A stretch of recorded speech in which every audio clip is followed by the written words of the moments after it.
Okay ရပြီလာဆက်ဘယ်လိုလဲအမှဆုံးမှတ်ခံရတယ်ဒါကိုအဲ့ဆက်လိုက်ဟုတ်ကဲ့ဆက်ဆက်ပါဘာမှမဟုတ်ဘူးလေအဲ့ဖိုင်မှာပြင်နေတဲ့ play form ကို context ကပြပြီးသွားပြီပေါ့နော်အခုကတစ်ချက်ခက်လိုက်ဒါလို့စတယ်နော်ပထမကလည်းဆိုရင်ခါမခဲတွေဟာဟာလုံးခဲဆိုတာပေါ့နော်အလို့ဆောင်ကန်လို့တော့ကန်ပေါ့လုံးနိုင်တယ်ဆိုတော့ပေါ့အင်္ဂလိပ်စာမှာလည်း I can လို့ပြောတာနော်အဲ့ဒီဘောမျိုးအဲ့ can ပေါ့အဲ့ဒါကြီးတော့ဆိုဒီနံပါတ်1ကခလုံးခဲလို့ပြောင်းလဲဆိုတာဒီကနားလည်နော်အဲ့တော့လိုက်ကြည့်ဘောမန်ဆိုလို့ရှိရင် must work ကိုစံတောင်းပြီး must work ထုတ်ပါတော့အဲ့တော့ဘောမန်ဆိုရင်စက္ကန့်ဆိုတာ e line ဘောနော် e line တွေဘယ်လိုပြောင်းလဲဆိုရင်လေးလိုင်းမြောက်လို့ခေါ်တဲ့ a line ကိုပြောင်းနားလည်နော်စက္ကန့်လိုင်းကလေးလေးလိုင်းမြောက်လို့ခေါ်တဲ့ a line ကိုပြောင်း a b သူ့ရဲ့အားသာချက်ကဘာရှိလဲဆိုရင်သူကနောက်မှာ must ပြန်ထည့်ပြီးရှိ must ပြန်ထည့်လို့ရတယ်ဟုတ်နော်အဲ့တော့အခုဒီကြောင်းလာတာ0.5မှာတော့ဆိုရင်10 pound လို့ 10 pound လို့ 9 pound လို့ dictionary pound လို့ပေါင်းကြောင်းနေတယ်နော်အဲ့ဒီ pound တွေမှာလေနောက်က must ပြန်ထည့်ကြတာလည်းကြည့်မထည့်ပါဘူးဟုတ်နော်အခုစပြီးထည့်လို့ရနော်ဒီ pound ကိုအဲ့ဒါကထည့်လို့ရဆိုအဲ့ဒါဘာခေါင်းအသေးလေးရှိလို့လဲမေးရင်ခဏတော့ကြောင်းလိုက်တယ်ကြောင်းပြီးတော့မှအနောက်ကတစ်ခါထပ်ပြီးတော့ must ထည့်မယ်လို့ must ထည့်မယ်လို့ must ထည့်မယ်လို့ must this time ထည့်မယ်ဆိုထပ်ပြီးတော့ဘာလို့ထည့်ရှိတော့လဲ play ကောင်ထပ်ပြောင်းလို့ရတယ်အဲ့ဒါကိုပြောချင်တာအားလည်းနော်ခါလုံးလည်းပြောင်းပြီးတော့မှတစ်ခါထပ်ပြီးတော့သက်ဆိုင်ရာ play ကောင်မလုပ်ရပြောင်းလို့ရတယ်ဒါမျိုးပြောချင်တာနော်အဲ့ဒါသူ့ရဲ့အားသာချက်ဟုတ်နော်အဲ့ပုံမှာအဲ့လိုထည့်လို့ရတဲ့ကောင်ညမှုပါဟုတ်နော်အဲ့ဒါကြည့်ကြည့်တယ်အဲ့တော့ဘာမှမလုပ်ဘူးစက္ကန့်လေးပြန်လာကြောင်းအဲ့ဒါလည်းဟုတ်နော်စက္ကန့်လေးကိုလာကြောင်းအနောက်မှာ must ထည့်ပြီးရှိတယ် must ဆိုတာလည်းတစ်ခုပဲရေးတာနော် must က must ဒေးတာပုံပဲသိကြတာအဲ့တော့လူနံပါတ်1 group နံပါတ်2ဆိုလို့ရှိရင်တော့ဘာမှပါတဲ့ must ကိုထုတ်ပြီးရင်ဘာထည့်လဲဆိုတော့ raw နဲ့ကပြီးရင်ဘာထည့်လို့ရလဲတော့ raw must ပေါင်းရတယ်ဟုတ်နော်ကဲ group နံပါတ်3ကနံပါတ်1ရှိတယ် key must လာဒီကိုလာနိုင်ဒီလို့ပြောင်းပြီးခိုး raw must ဟုတ်နော်အဲ့ခိုး raw must ရဲ့အဓိပ္ပာယ်ကလာနိုင်ဒီဟုတ်ပြီနော်ကဲအဲ့ she must ဒါလေးကလုံးဝပြောပါနော် she must ဆိုလို့ရှိရင်တခြားမပြောင်းအောင်နော်ဘာလို့ပြောင်းအောင်လဲဆိုရင် deki must ဆိုပြောင်းအောင် she must ကလုံးဒီကနေလုံးတိုင်းလို့လည်းပြောပေါ့ deki must နော်ဟိုးဒီအပတ်မှာလည်းတက်မှုပါလေ deki must ကလုံးတိုင်းတကယ်လည်းအဲ့ဒါလေခါလုံးနဲ့ကြောက်ထားတဲ့ကောင်ပြီးဒါပြီနော်ဟုတ်ပြီနောက်တစ်ခုတော့မယ်ဒါမှမဟုတ်ခါလုံးရဲ့အရှိမ particle form ဟုတ်နော်ပြန်ပေါင်းတဲ့ verb ဒီပြန်ပေါင်းထားလိုက်ပြီဆိုရင်အဲ့ဒီ verb ရဲ့အရှိမလို့ပြောရနော်အရှိမဘာလိုက်လဲ particle ကြော်ရှိပြီးဒါလိုက်ရမဖြစ်မနေလိုက်ရမယ်နော်ဘာလိုက်ရမလဲဒါဟုတ်ပြီအဲ့ဒါဆက်ရအောင်နောက်တစ်ခုတော့နောက်တစ်ခုကဒီမှာလည်းဘာလေးခါဆိုတော့ noun က verb ခါလို့ခဲ့ပါတော့ verb ကိုပြန်ပေါင်းတဲ့အဲ့ဒါဒီ noun က verb dictionary form ဟုတ်တော့က deki must နဲ့အတူတူပဲ verb can form ကိုလည်းဒီ verb လေးဒီဘာနဲ့တူလဲဆိုရင် verb dictionary form ဟုတ်တော့က deki must and ဖိုင်မှာတင်ပြရတယ်ဘာလို့ verb dictionary form ဟုတ်တော့က deki must အဲ့ဒီ verb လုံးနိုင်ဒီတက်ခဲ့နော်အဲ့ဒါကိုအခုမှဖိုင်ကနေတစ်စက်အကိုလည်းပြလိုက်တော့ဘာခဲ့ကြောင်းလဲခါလို့ခဲ့ကြောင်းအဲ့ဒီအိဗယ်ကိုလည်းက verb လုံးနိုင်ဒီလေးပဲတော့ဟုတ်ပြီနော်ကဲဒါဆိုရင်တူကိုဘယ်လိုခေါ်တော့တူအရှိအသုံးပြုတယ်ဆိုရင်သုံးပြီစကားရますဟုတ်ပြီအဲ့တော့လုံးလုံးစင်အဖိုက်ကဗလာနာနဲ့ပြန်သုံးရအောင်ဒီဟာနဲ့တူကသုံးနိုင်တယ်အရှိကစကားကိုအရှိကစကားကိုပို့တော့တယ်ဒီမှာ私は橋がスマホことができますကျွန်တော်ဒီသူကသုံးနိုင်တယ်သူသုံးတတ်တယ်ပေါ့ဘုံလုံးသူကိုသုံးနိုင်တယ်အဲ့ဒါကိုအခုအကိုစနဲ့ပြောရအောင်ပါစကား imas ကိုခါလုံးခဲ့ကြောင်းစကား imas ဒီ group number 1လား2လား3လား1ဟောတော့စကား imas က group number ဘယ်လောက်တော့1အသေးမချမသေးမကွဲတော့ဖြစ်နေတယ်နော်ဒီအချိန်ကြီးရောက်လာအဲ့တော့1ဟုတ်ပြီဒါဆိုဘယ်လိုပြောင်းလဲစကား line ကနေဘယ်နှပြောင်းလို့ပေါ်လာကိုပြောင်းမှာအဲ့တော့စကား imas ကနေစကား imas ကနေဟုတ်ပြီဒါဆိုတောင်းအောင်私は橋が使えますပြီးသွားပြီအဲ့စကား must ဆိုတဲ့စကားလုံးဒီစကားဥပ္ပဒေက できますနဲ့တစ်ချက်တည်းရတယ်နော်အဲ့တော့ လို့ပြောနေမယ်အစားဘာလို့တော့ရစကားရမယ်နော် level 10ရမယ်စကားလုံးအဲ့တော့ဝါဒရှိဝါဟာရှိကစကားရမယ်နားလည်ပြီးတော့ပုံပြခဲ့ဘာလို့တော့ဒါလေးကဘုရားမှာပါပြီးတော့နော် Miemas Kikoremas Miemas နေရာဒီ Kikoremas ဆောင်နိုင်ဒါမျိုးတော့အဲ့တော့ဒီဘောနှစ်ခုဒီလာကြတဲ့စက်ကလေးကလေမြင်နိုင်ပြီးကြားနိုင်ပြီးအဲ့လိုပြောတာနော်ဟုတ်ပြီဘာဖြစ်လို့လဲမိမိကအားဆိုင်ထုတ်เสียမလို့ဘူးသူ့အလိုလိုဖြစ်တယ်သူ့အလိုလိုမြင်နိုင်တာသူ့အလိုလိုကြားနိုင်တယ်နားလေနော်မိမိကအားဆိုင်ထုတ်เสียမလို့ဘူးသူ့အလိုလိုပဲဖြစ်တယ်မြင်နိုင်တယ်ကြားနိုင်တယ်အဲ့ဒါမျိုးဘောကိုဒီပါမြင်မှသိကိုလည်းကဲအမှုစမ်းစားတယ်ဘဝချမ်းကအချင်းခွင့်တာကြားနေတယ်ဟုတ်နော်အဲ့ဒါတမင်သက်ပြီးသွားပြီးအားဆိုင်လို့များတော့နေတာဟုတ်နော်သူ့အတန်ကိုယ့်ဘကိုရောက်လို့ကြားနေတာအဲ့တော့အလိုလိုပါဖြစ်နေကြားနိုင်တယ်အဲ့ဒီကိုလည်းမှဆို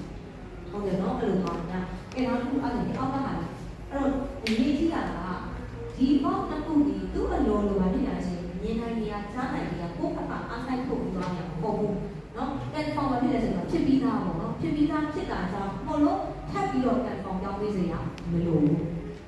နားလေနော်ဟုတ်ပြီအဲ့ဒါဆိုရင်ကဲဒီလိုခါလေးပြောလိုက်ပါရမာကဘီရဲမှာကဲဆန်းပြီးသွားရင်ဆိုတာဆိုဟာတော့မြင်နေရပြီပြောရတယ်ဟုတ်နော်တောင်းရမြင်နေဆိုရင်သူကကိုသူ့သွားမျိုးပြုပြဲတိုက်ရှာပြီးရှာတော့ပေါ့ဘူးနော်ပြီးသွားနေတဲ့ဟာကတိုက်ကျူးထိုက်တာတော့တောင်းလို့ဖြစ်နေတာမြင်နေရတယ်အဲ့တော့ရမာကဘီရဲမှာဟုတ်လို့နော်အဲ့လိုသွားတယ်နောက်တစ်မျိုးထုံတိုင်းတော့ဟေးရခါကကိုယ်ကခိကိုရပါကဲတဲ့တိုက်ခိုင်းနေဆိုတော့ဘုဘကတိုက်ခိုင်းစကားပြောကြားနေတယ်ဟုတ်နော်ဘုဘကတော့ဝမ်းတိုင်းလောက်တာတန်ကြားနေအဲ့ဒါဘယ်လိုပြောမလဲဒီနာကအခမ်းအနားဒီပြောမှာအတန်တွေကချားတယ်နားလေနော်အဲ့လိုတော့အဲ့တော့မျိုးဆိုရင်တော့ကိုကသွားပြီးတော့အဲ့ဒီကနားထောင်နေရတာဆိုတော့မဟုတ်ပါဘူးကြားနေတာအခါလေးကတို့စကားလိုက်ညာကိုယ်ကဖြစ်အလိုလိုကြားနေတာဟုတ်တယ်နော်အဲ့ဒါဆို隣の部屋から声が聞こえます。なので、ဒီလိုရှိတဲ့နောက်ဒီသူ့အလိုလိုဖြစ်တဲ့သဘောမျိုးအားကြောင့်ခဏခဏပြည်တော်လို့ဖတ်တာစီကမလိုဘူးအားကြောင့်တော့ပြီးမယ်ကြည့်ရလို့ရှိရမှာတော့မိမတ်ဟောလိုက်တော့ကြည့်ရပါတော့မိမတ်ဟုတ်ပြီဒါဆိုရင်နောက်ကပါလဲနားထောင်ပြီးရုံကြားပြီးရောပေါ့နော်အဲ့ဒါရှိတယ်ဒါဆိုခဏကြည့်ပြီးရောပြောရအောင်ကြည့်ပြီးရောနော်ကြည့်ပြီးမြင်ပြီးလို့ပြောလိုက်တာနော်မြင်ပြီးကိုကနေပြီးတော့ဒါမျိုးမဟုတ်ဘူးနော်အလိုလိုမဟုတ်ဘူးနော်အားဆိုင်ထုတ်ပြီးတော့ကဲဆိုပါဆိုဥမာတော့မယ်လူတွေအများကြီးရှိရပေါ့ပါတီဝဲကြီးလုပ်နေအဲ့ဒီကနေပြီးတော့ကိုကမိသားဆန်ကိုရှာနေဟုတ်နော်မိသားဆန်ကိုဘာမှလည်းမိသားဆန်အားမြင်မိသားဆန်ကမြင်နိုင်ဒါမျိုးပေါ့နော်ကိုယ်တိုင်အားဆိုင်ထုတ်ပြီးလိုက်ရှာလိုက်တော့မှတွေ့သွားတာမြင်နိုင်သွားတာဟုတ်နော်အဲ့ဒါမျိုးဆိုလို့ရှိရင်မြင်မှဆိုတော့မရဘာဖြစ်လို့လဲအလိုလိုမြင်နေရတာမဟုတ်တော့ကိုကလူအများကြီးကလိုက်ရှာပြီးတော့တွေ့သွားတာအဲ့ဒါဆိုရင်အဲ့ရလည်းမြင်နိုင်ပြီးပဲသုံးပါပဲဒါပေမဲ့ဒီမြင်မှမဟုတ်ဘူးဘာဖြစ်သွားလဲမီရာရဲမတ်ဟုတ်နော်မီရာရဲမတ်ဘာဖြစ်လို့ကိုကလိုက်ရှာတာဟုတ်နော်အဲ့ဒါကြောင့်မလို့ဘာဖြစ်ရလဲဒီ verb to မလို့နော် verb to မလို့မီရာရဲမတ်ကြောင်းပါမယ်နော်မတူးနော်ဒီတစ်ခုကတော့သူ့အလိုလိုနားလည်မယ်နော်ဟုတ်ပြီဝယ်စတဲ့ရအောင်ဒါကြတော့နောင်ကလွယ်ပြီးတော့မပေါ့ဘူးအဲ့လိုပြောဒီရှေ့ကရှိခါရဲ့အရှိကနောင်လေးကလွယ်ပြီးကျန်တာလို့အဲ့လိုပြောမယ်ဟုတ်နော်အဲ့တော့ဘယ်လိုပြောလို့နောင်ရှိခဘာမဆန်နောင်ရှိခဘာမဆန်ပြောလိုက်တယ်ဒီဘုံဘုံလေးဒီဘာလို့ပြောထားလဲကြက်ဖို့ပဲရတယ်ဟုတ်နော်ရဲကိုမကြက်စင်ကိစ္စမရှိဘူးဒါပေမဲ့ဘုံဘုံဒီစကလုံးတွေတော့ဘာလို့ထားလဲကြက်တာနားလည်တယ်နော်ဟုတ်ပြီဒါဆိုရင်နောင်ရှိခဘာမဆန်ဆိုရင်ရှိခရဲ့အရှိကနောင်ကလွယ်ပြီးတော့ကျန်တာမရဘူးကျန်တာမရှိဘူးကျန်တာလုံးလို့ပြောလိုက်ရမယ်ပေါ့အဲ့ဒါကြည့်ကြည့်ရအောင်ဘာသာရှိဝကိရာဂနာရှိခဝကာရီမဆန်ကိရာဂနာရှိခဝကာရီမဆန်တော့အတိတ်ပဲကျွန်တော်ဒီကိရာဂနာကလွယ်ပြီးနားမလဲဘူးကိရာဂနာကလွယ်ပြီးနားမလဲဘူးဆိုရင် तू ဘာပဲနားလဲတာလဲကိရာဂနာတစ်ခုပဲနားလဲတာဟုတ်နော်ရှိခရဲ့အရှိမရှိတဲ့ body နောင်လေးပဲ तू ဘာဖြစ်တော့နားလဲကျန်တာမသိဘူးအဲ့လိုပြောတာအဲ့လိုဝါဒရှိဝကိရာဂနာရှိခဝကာရီမဆန်နားလည်မယ်နော်အဲ့တော့နောင်ရှိကဘာမဆန်အတိတ်ခတ်မယ်နားလည်ပြီနော်ဟုတ်ပြီနောက်တစ်ခုဒီဟာကြတော့နောင်ဝဘာမဆန်နာနောင်တူဘာမဆန်အဲ့လိုလားဟုတ်ပြီဒါဆိုရင်နောင်ဝကတော့ဘာပြီမဲ့နောင်တူကတော့မဟုတ်ဘူးအဲ့လိုတော့ဟုတ်နော်ဒါဆိုဘယ်လို verb တွေဒီ verb က mass တစ်ခုပါမယ် mass တစ်ခုပါမယ်ဟုတ်ကဲ့မလားအဲ့ဒီ verb တွေဒီအများဆုံးဘာလို့လဲဆိုတော့ ခါလို့ခဲ့လို့တော့ခါလို့ခဲ့လို့တော့လည်းနော်ဒါပေမဲ့အများဆုံးလို့ပြောတာနော်တစ်ခါတလေမှာခါလို့ခဲ့ပုံတာလည်းရှိတတ်တယ်အခုအများဆုံးတော့နော်ခါလို့ခဲ့ပုံဟုတ်ပြီအဲဆိုရင်ပြန်စဉ်းစားကြည့်အောင်နော်အခုနကဆက်ရပြောထားတယ်ကျွန်တော်နံပါတ်1ဆက်ခါလို့ခဲ့နဲ့တောင်းထားတဲ့ verb တွေသူရှိမှာပါလိုက်တော့ပါလိုက်တယ် particle ကမဖြစ်မနေလိုက်ရမယ်ပြောထားဒါပေမဲ့အခုဒီပုံစံ grammar ဒီပုံစံဆိုရင်တော့ particle ဒီကမဟုတ်ဘူးဘာဖြစ်ရမလဲဆိုရင်ကအစားဝါလိုက်တော့ပြောင်းသွားမယ်နော်အဲ့တော့မိမိကဆောင်းဝတ်ဖြည့်ရဆိုတာဆိုစားမှာပုံကြည့်လိုက်တယ်ဟာခါလို့ခက်တွေဘဝဆိုတဲ့ခါတဲ့ကတော့ထည့်လိုက်သူပေးထားတဲ့ form ကိုကြည့်လိုက်တော့ဒီပုံစံများကဖြစ်နေသလားနောင်လောကဘာမှစကနောင်တူကဘာမှဆန်ဆိုရင်တော့ဘဝပဲထည့်ရနားလည်မယ်နော် form ကိုကြည့်ပြီးတော့ဖြစ်ရအဲ့တော့ဒီပုံစံဘယ်လိုလုပ်ဆိုရင်ဒီနောင်ကတော့ okay ပေါ့ရတယ်ဒါပေမဲ့ဒီနောင်ကြတော့မရဘူးဒီလိုတော့ကဲကြည့်ကြအားဆိုရင်ဆိုပါစို့ခဲ့တယ်ဟာကျွန်တော်ကဘက်မင်တန်တော့ရတယ်ပေါ့ဘက်မင်တန်တော့ရိုက်တယ်ဟုတ်နော်နိုင်ငံနဲ့ဒါပေမဲ့ဆိုပါစို့ဘောလီဘောဟုတ်နော်ဘတ်စကတ်ဘောဆိုပါစို့ဘတ်စကတ်ဘောတော့မရဒါဆိုလို့ရှိရင်ဝါတန်ရှိကဟုတ်နော်အဲ့တော့ဘောမန်နဲ့ဘက်မင်တန်တော့နော်အဲ့ဒီဘက်မင်တန်ကရှိမစနာဟုတ်ပြီးရင်ခုနပါလားဘတ်စကတ်ဘောတော့နော်ဟုတ်နော်အဲ့ဒီဘတ်စကတ်ဘောကရှိမစနာ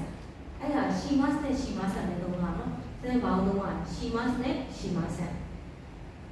ရှိမတ်နဲ့ရှိမဆန်ဆိုရှိမတ်ကိုလည်းအရင်မရအောင်အဲ့ဒါခါလို့ခဲ့လားရှိမတ်ကခါလို့ခဲ့လားဟုတ်လားခါလို့ခဲ့လားမဟုတ်ဘူးနော်ဘာမှခါလို့ခဲ့တော့ဒီမတ်ကခါလို့ခဲ့တော့တဲ့တော့ဘာပဲတော့မှာရေရှိမတ်ပဲတော့မှာဟုတ်နော်အဲ့တော့တေဆုမတို့ကကျွန်မဟာဒီနာကနာအဲ့ဒါမြည်နေအောင်ယောက်ျားလေးအနေနဲ့ပြောကြအောင်ဝါဒရှိဝဟုတ်နော်တဲ့ဝါဒရှိဝခဏပြောလဲစကားပေါ့စကားဝရှိမစနာဟုတ်နော်စကားဝရှိမစနာယကျူဝရှိမစနာဘောလုံးကတော့တန်နိုင်ရဲ့ဆိုပေမဲ့ဗာလေယကျူကတော့ Facebook ကတော့မရဘူးမလုံးနိုင်ဘူးဟုတ်နော်အဲ့လိုသုံးတာအဲ့ဒါကြီးသုံးပါးရဲ့ဘောက်ကိုကြည့်လိုက်တာခုနသုံးကြတာရှိမစနာကိုကြပါအခုနောက်ပြောကြအောင်ဘာနဲ့တည်းမှာဒီဣရာကာနာဝခါခဲမဆန်ရတယ်အဲ့တော့မဆန်ရတဲ့ခဏလေးခါခဲပေးရတာလေ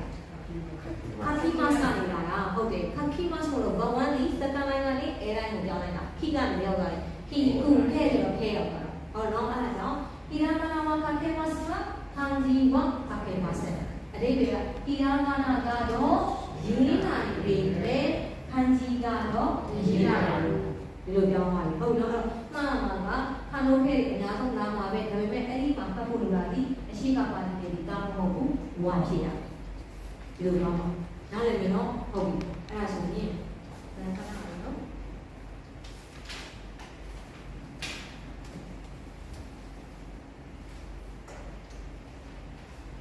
ကဲဒါလေးရင်ရှင်းပြမယ်ဟုတ်နော်လိုက်ဘိုးဘွားအမိတိုင်းကောင်းတော့ဝိုင်းမယ်နော်ဘုရားကြံရှင်းကြရအောင်ဒီကျူးနာတာကြရအောင်နော်ဘုံပြဆိုင်ဘောပဲဒီကိုကိုင်းလိုက်တာဟောနော်ဗာဒီကဘာလို့လဲဆိုတာပြန်စဉ်းစားမသိဘူးဆိုရင်နေဟောတော့ဆက်ရတော့ရှင်းပြသွားမှာပဲဒါပေမဲ့အာယုံဆိုင်ဒါမှနော်ဒီကြည့်ပါမယ်အောင်ဝါဒရှိမဒီဘုံဘောကစကိုရှိဟာနာစေမတ်ကျွန်တော်ဒီဂျပန်ဘာသာစကားကနည်းနည်းပြောနိုင်တယ်ဟာနာစေမတ်ပြရတာဟာနာရှိမဆိုတော့ခါလို့ထဲပြောင်းလိုက်လို့ရှိကနေဆဲပြသွားတာအဲ့တော့ဟာနာစေမတ်ဟုတ်ပြီစုဖို့ရှိခဏလေးပြီးလိုက်ဒီဟောဘောရဲ့နောက်ကပါတီကေပါလို့ကတွေ့နော်ဟာနာစေမတ်ပိုလိုပါတီကေပါဖြစ်နေရလေကမှတ်ထားနော်သူ့ကြောင့်သူဖြစ်တယ်အဲ့လိုမှတ်ပါဒါမယ်နော်အဲ့တော့ဝါဒရှိမဒီဟောဘောကစကိုရှိဟာနာစေမတ်ဒီနံပါတ်1ယာမာကဟာခီမီယေမတ်တောင်ကတက်တက်တာတာထင်းထင်းရှာရှာမြင်နိုင်တယ်။ရိုင်နော်မြန်မာတောင်ပိုလို့ဘာဖြစ်နေရလဲ။ဒါဖြစ်နေ။ဒါမှနော်အဲ့လိုရှာမှာနော်မှတ်ထားမယ်။けど駅の前に大きいスーパーができました。ဘူတန်ရဲ့အရှိမတဲ့ကြီးမားသောစူပါမားကတ်အကြီးကြီးပေါ့နော်။အဲ့ဒါကြီးကတိဆောက်လို့ပြီးသွားပါပြီတဲ့။ဒေခိမတ်တာဒေခိမတ်ဆိုတာဒီခါလို့ခဲ့လေရှိမစေခါလို့ခဲ့အဲ့ဒါကြောင့်ဘလို့ပါတီကေဘာဖြစ်နေလဲစူပါရကတန်းကားဖြစ်နေရမယ်နော်အဲ့တော့ဒါဟုတ်ပြီအေခိမိုင်ဒီဘူတန်ရဲ့အရှိမ သောစူပါမားကတ်ကြီးကဒီဆောင်ကိုပြီးပါပါပြီ။ဒါကဘာပါရဲဘုံကြောင်နော်။ဒီ日本語の新聞が読めますか？読めますတရားလာတယ်။読みますဟုတ်တယ်။ဖတ်တီကနေရောဖတ်နိုင်တာ။ကဲအဲ့တော့日本語の新聞တော့လေဒါထားပါနော်။ဂျပန်ဘာသာစကားရဲ့သတင်းစာ။ဘောတော့ဂျပန်စာသတင်းစာဟုတ်နော်ဂျပန်သတင်းစာတဲ့က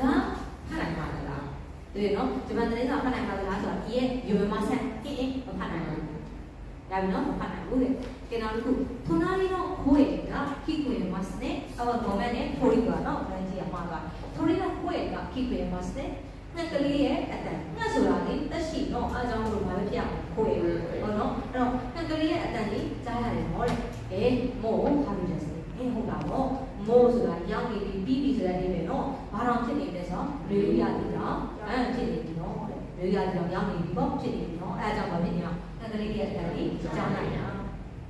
けなもさがホールジは椅子できましたかホールピアザマシに椅子がベロができましたかリサをヘメでベのけなしにチャウヤンでこの国あこပြောနေတဲ့ဟာလေ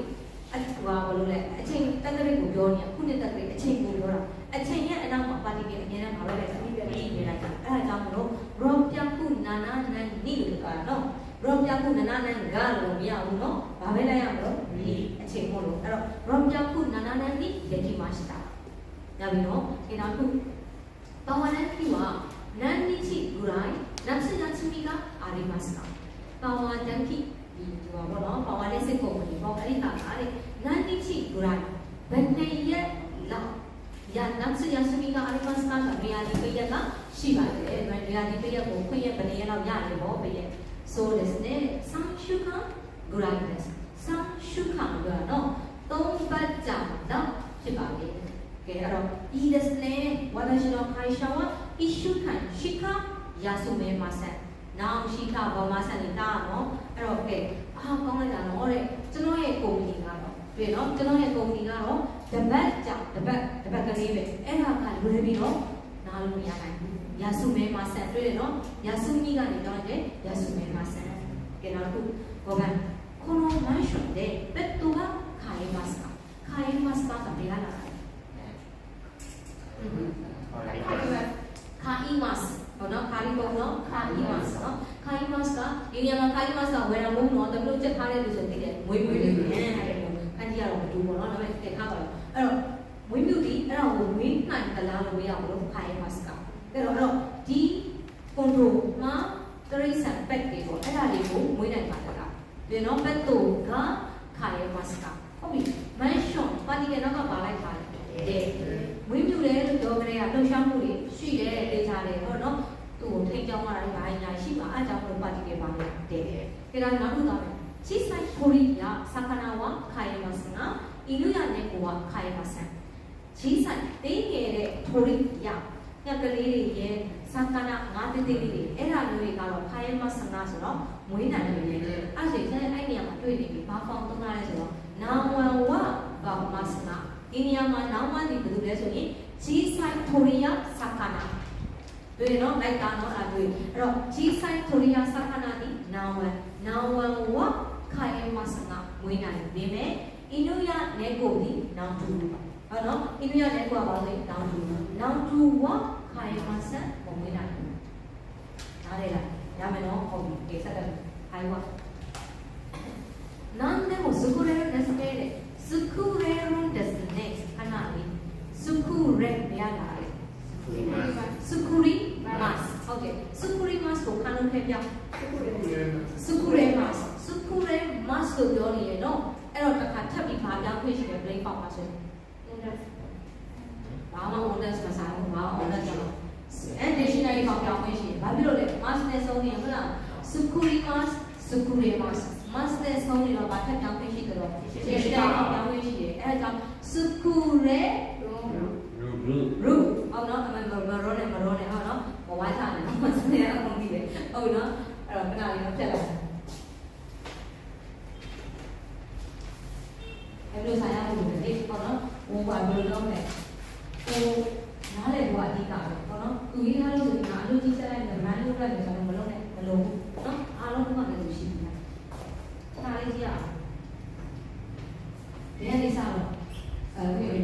ခုတွေကရေးဖို့ဟုတ်နော်စုခု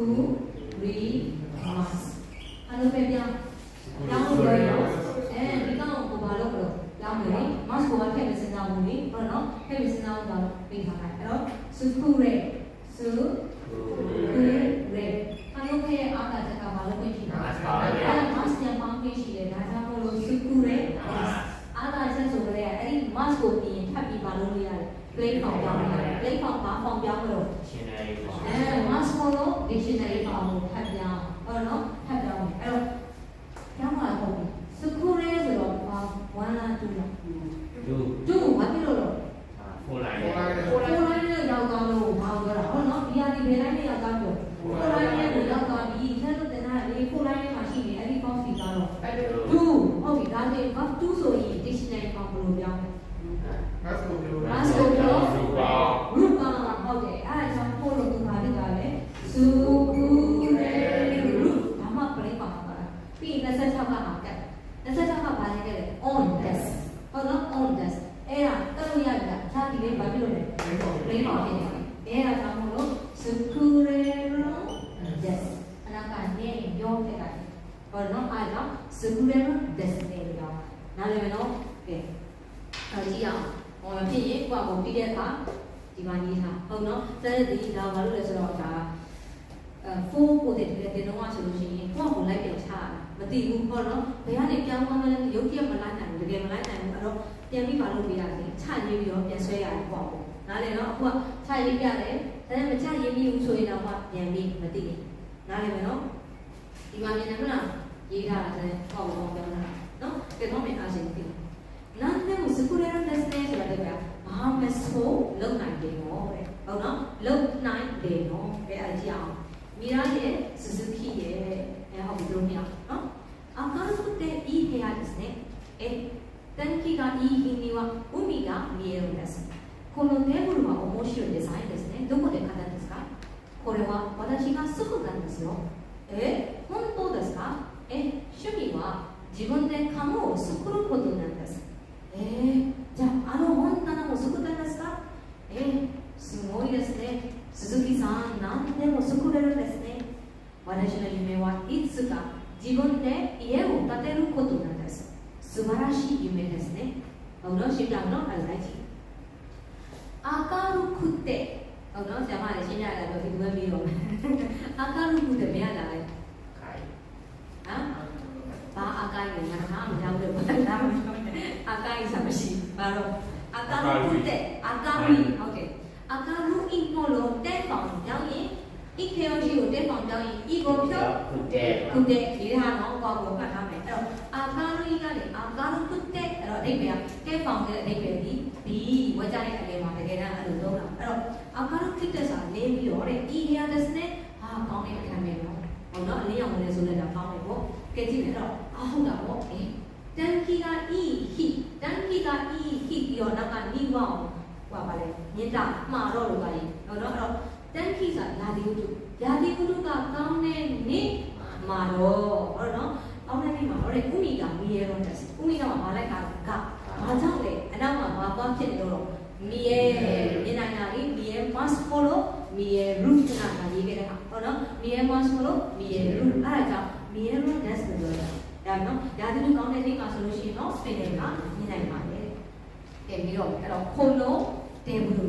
and fact တဲ့နေပြီးတော့ခုံလုံးဆိုလို့အားလုံးဆိုရင်တော့ပါလိုက်တော့မယ်နောက်မှရအောင်အဲ့ဒါကြောင့်ခုံလုံး table မှာ emotional design ですねဟာဒီဘက်ကလေတကယ်ကို design လိုက်တယ်တော့ concept ကိုလိုက်တာ design ပဲတော့どこで買ったんですかどこで買ったんですかဆိုတဲ့အစီအဆက်ဆောင်မှာပြောခဲ့တယ်どこで買いましたかလို့ပြောတာマスターဟောလို့တောက်အောင်ကြောင်းတော့ခတ်တာလေးနဲ့ဆေးခြင်းနဲ့စကားပြောပို့ပြီးလေးနဲ့တော့ on the sideဟုတ်တော့どこで買ったんですかဘယ်နေရာမှာဝင်ခဲ့တာလဲこれはဒီစပွဲပါလေこれは私が作ったんですよဟုတ်တော့作ったんですよ作ったတရားလာပါလေ作りましたဟုတ်တော့作りましたလို့作ったပြီးတော့ on the side ပါအဲ့တော့ကဲဘယ်လိုလဲကျွန်တော်ကလုပ်ခဲ့တာဘုံတော်ပါတိတဲ့ဘာဖြစ်နေလဲဒါတွေ့တယ်နော်ဘာကြောင့်တော့ဘာလို့ဝါမဖြစ်ဘူးဘာလို့ဘိုးမဖြစ်ဘူးလို့ရှင်းပြနေရမဟုတ်ဘူးလေဝါကကြတော့ဘာလို့ကရှင်းပြရအခုကဒီစပွဲကိုလုပ်တဲ့အ ထူးပြတာလေဘယ်သူလောက်တာကျွန်တော်လောက်ထူးပြတာအဲ့ဒါကဘာတူကဝါဒရှိကအဲ့တော့ဝါဒရှိကစကုတန်တက်စီရောတဲ့အဟုတ်လားမောကွန်ဖိုဒက်စကအားလေးတာမော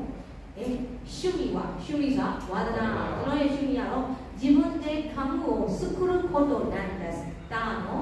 カムを作ることなんです作ることဘာလေးပဲလား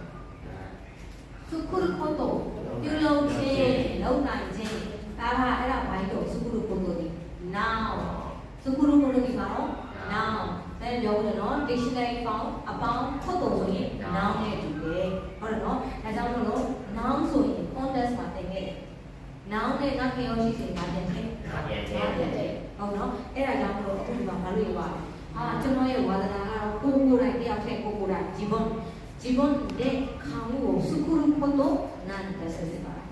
じゃあのけど英語じゃあそれし本棚もさほうましでさおせんレベ作ったんですかいうのけらなこのねのけらなもここあれすごいですねもうだけどあのじゃあのねのだけど前と鈴木さん何でも作れるんですね鈴木さんに今までそうလုပ်တာပဲเนาะ私の夢ကျွန်တော်ရဲ့ယူမဲဆိုတော့အိမ်မက်ကျွန်တော်ရဲ့အိမ်မက်က it's ကနော် it's ကလို့ခေါ်ဘူးနော် it's ကတနေ့နေ့မှာတော့自分で家を建てることなんですတွေ့တော့建てることအဲ့ဒါကနော်တိဆောက်ခြင်းဒါကြောင့်မို့လို့ なんですဒီလိုသိရမှာနော်အဲ့တော့ကျွန်တော်ရဲ့ဝါသနာကတော့အိမ်မက်ကတော့တနေ့နေ့မှာကိုယ်တိုင်အိမ်ကိုဆောက်ချင်တာပဲဖြစ်ပါတယ်ဆောက်ချင်လို့ဖြစ်ပါတယ်အဲ့တော့စူဘာရရှိယူမဲတဲ့စနေပေါ့တကယ်ကိုဘယ်လိုပြောမလဲအမောစရာကောင်းလိုက်တယ်အိမ်မက်ပဲနော်ရပြီနော်ဟောပါချက်တင်မယ်ရရှိကြအောင်နော်ခံဖောင်းကိုပထမဆုံးဒီဘက်ကဒီ mask ခဲပေးထားတွေ့လားတဲနေခဲပေးထားတယ်ဒီဘက်ကကျတော့ခါနိုးခဲပေးထားတယ်အဲ့တော့ group number 1တော့ကြည့်မယ် group number 1ခါနိုးခဲဘယ်လိုကြောင်းလဲ second line ကနေ A line ကိုကြောင်းတော့နော် second line ကို 4 line ကိုကြောင်းတယ်ဟုတ်ပြီဒါဆိုကြည့်မယ်ဥတာ imas မို့လို့ဥတာ emas တချင်းဆိုဒီကနေတချင်းဆိုနိုင်ဒီလို့ကြောင်းသွားတာအားလည်းနော်ဟုတ်ပြီဆက်ကြည့်ကြအောင် Ikimas didi ikemas dinari ဟုတ်နော် oyokimas yegudi oyogemas yegunari naoshimas ကဘာလို့ပြင်တာဟုတ်နော်ပြင်စင်အဲ့တော့ naosemas ဆိုလို့ရှိရင်ပြင်စင်တာလေဟုတ်ကဲ့ ochimas ပိုင်ဆိုင်တယ်ဟုတ်နော်အဲ့တော့ပိုင်ဆိုင်ကြီးကိုင်ဆောင်ပြီးပြောတာအဲ့တော့ mochi ကနေဆိုရင်တာချီစွတ်တဲဖြစ်သွားတာနော်အဲ့ဒါ modemasကိုင်ဆောင်နိုင်တယ်ပေါ့ဟုတ်ပြီပြန်တော့ဒီasobimas yomimas yomemas hashimas hashiremas တဲ့ကောက်တဲ့ထားတော့ကိုယ်ကပါလာတယ်နော်ဖြစ်သွားတာဘုရုနာတူကတော့ဘာမှပါတယ် mask ကိုဖြုတ်ရာရဲပါရာရဲတဲ့တဲ့တော့ရာရဲ mask အချိကောင်းလို့ရတယ်ဟုတ်နော်ကဲကြည့်ရှီရာမဲ mask ရှီရာမဲရာရဲ mask ဟုတ်နော် oboe mask oboe ရာရဲ mask ori mask ori ရာရဲ mask special verb တွေမမေ့ပါနဲ့နော်အကိုမှာတွေ့ပြီးတော့ special verb တွေကိုစုထားမယ်နော်အဲတော့အခု group number 3သွားတာ kimas ပေါ်လာတယ် mas shimas yekimas ဒါမျိုးဟုတ်ပြီကြည့်မယ်ကဲခုနကတော့အဲ့ဒီနားလေးမှာရေးပေးလိုက်တယ်ခေါင်းက verb can လို့ can form လို့ရေးလိုက်တယ်အဲ့ဟာလေးတော့နော်ကဲ watashi wa hashi ga suka imas suka imas ကိုကြောင်းလိုက်တယ်တွေ့လားအဲ့တော့ကျွန်တော်ဒီသူက3နိုင်တယ်သူကို3တက်တယ်3နိုင်တယ်私は刺身が食べられます。ကျွန်တော်ဒီ刺身がစားနိုင်တယ်။ဟုတ်နော်။ဒီတော့လူစားမှာ2回から花火が見えます。2回နှစ်ချက်ပေါ်တာဒုတိယချက်။ဒုတိယချက်ကနေပြီးတော့မှမီးရှူမီးပန်းတွေကမြင်လာတယ်။ထိုနာရီの部屋から声が聞こえます。ဘေးနားအခန်းကနေပြီးတော့မှအတန်လေးကကြားလာတယ်။ဒီတော့ပါ新しい家ができました。ဟောတော့နောက်က verb can ပေါင်းလို့နော်အဲ့တော့အိမ်အသစ်ကဒီဆောက်လို့ပြီးပါပြီ新しい晩ご飯ができましたဒါဆိုရင်တော့ညနေစာဖြစ်တော့ချက်ပြီးသွားပြီဘယ်မှာစားပါလဲချက်ပြီးသွားပြီချက်ပြီးသွားပြီဟုတ်နော်ကျေနာမှုလည်းပါ私はひらがなしかわかりませんကဲ noun ရှိကわかりませんဟုတ်နော်အဲ့တော့ကျွန်တော်ဒီひらがなကလွဲပြီးနာမည်လည်းမသိဘူးဟုတ်နော်私は日本語が少ししか少しがねねり少ししかそのねねりがလွဲပြီးလို့ပြောရအောင်နော်話せませんစကားပြောလိုက်ပါ私は昨日日本語を1時間しか話 Welcome ရှိမှဆန်တဲ့စတာကျွန်တော်ဒီမနေ့ကဂျပန်ဘာသာစကားကိုတနာရီကြာကလွယ်ပြီးတနာရီကြာကလေးပဲဟုတ်နော်အဲ့ဒါကလွယ်ပြီးတော့ Welcome ရှိမှဆန်တဲ့စတာစာမကျက်တယ်ရမယ်နော်အဲ့လိုတော့မလုပ်နဲ့နော်တနာရီကျက်တော့မလိုက်နိုင်ဘူးပြောရနော်ဒီတော့ခုတော့မလုပ်ဘူးပါအဲ့ဒါတော့လာနောင်ဝဝဘာမစနာနောင်တူဝဘာမဆန်စာတာဝရှိမှဆနာ